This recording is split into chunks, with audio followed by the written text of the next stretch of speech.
இவர் ஒரு ஏழை விவசாயி. அவருடைய ஒரே மகன் இசைப்பிரியன். அவருடைய கிராமத்தில் இருக்கின்ற பணக்கார வீட்டு பெண் இவர் இசை அரசி. இவர்கள் இருவரும் சிறுவர்களாக இருந்த காலத்தில் ஒன்றாக இப்படி கூடி விளையாடுவார்கள். ஆனால் வளர்ந்த பிறகு அவருடைய எண்ணங்களை புரிந்து கொண்ட இசைப்பிரியன் இவ்வாறு பாடுகின்றார். அமைதியில்லாத நேரத்திலே அந்த ஆண்டவன் என்னையே படைத்து விட்டான். நிம்மதியிழந்தே நான் அலைந்தேன். இந்த நிலையில் உன்னை ஏன் தூதுவிட்டான்.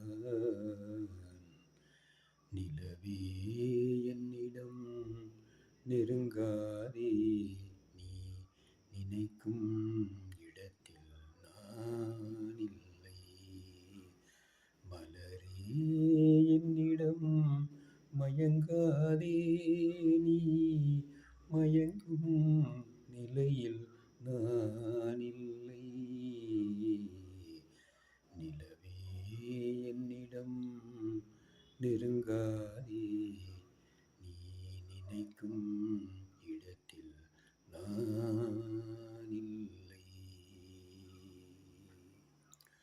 ஊமையின் கனவை யார் அறிவார்? ஊமையின் கனவை யார் அறிவார்? என் உள்ளத்தின் கதவை யார் திறப்பார்? மூடிய மேகம் கலையும் முன்னே நீ பாட வந்தாயோ வெண்ணிலவே.